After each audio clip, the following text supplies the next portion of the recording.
Laïkino, la rubrique cinématographique de l'Union des familles laïques. Avec Alain Defremont. Bonjour, vous êtes à l'écoute de Laïkino, la rubrique cinématographique de l'UFAL, en compagnie de Alain et Frédéric. Bonjour Alain. Bonjour à tous. Aujourd'hui, tu voudrais nous parler de la réalisatrice Agnès Varda. Et oui, récemment disparue, la grande cinéaste française Agnès Varda nous a légué une œuvre importante. Des films de fiction et des films documentaires. Parmi ces derniers, je voudrais évoquer avec vous Les plages d'Agnès, Les glaneurs et la glaneuse, et son dernier film, Visage, village. Pourquoi privilégier les documentaires ? Je pense que ce sont ses œuvres les plus personnelles et sans doute les moins connues.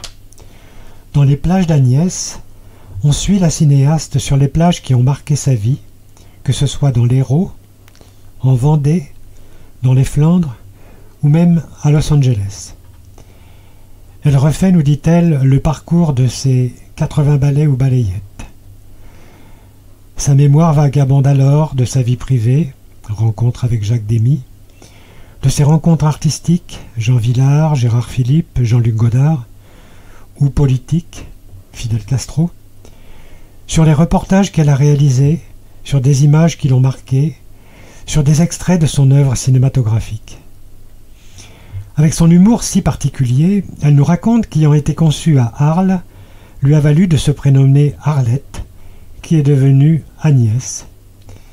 Et dit-elle, si j'avais été conçue à Pau, c'eût été Paulette. Tout cela donne une douce musique nostalgique qui nous fait découvrir avec pudeur la personnalité de cette femme vraiment extraordinaire. De quoi parlent Les glaneurs et la glaneuse ? C'est un film plus ancien, sorti en l'an 2000, mais qui reste d'une grande modernité. Le titre évoque les personnes qui, après la récolte dans les champs, vont y ramasser les légumes oubliés.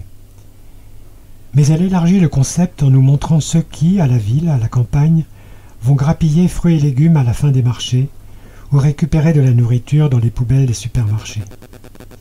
On y voit des hommes et des femmes nous parlant de la législation concernant les pratiques du glanage et du grappillage.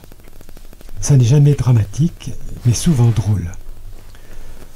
D'autres encore se livrent à la récupération d'objets dans la rue avant le passage des encombrants, ébauchant ainsi les prémices de l'économie circulaire.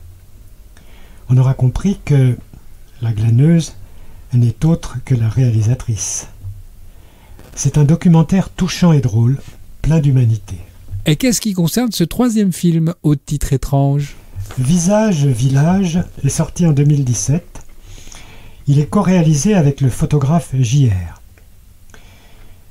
Dans le documentaire, ce dernier possède un camion photographique qui permet d'imprimer immédiatement et en grand format le portrait de personnes rencontrées au hasard de leur visite dans la France rurale.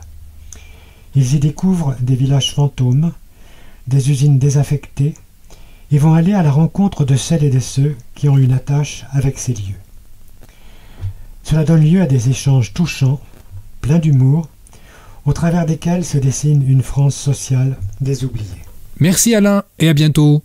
En attendant de nous retrouver, n'oubliez pas notre émission de balado-diffusion sur laicidad.ufal.org ainsi que notre site ufal.org.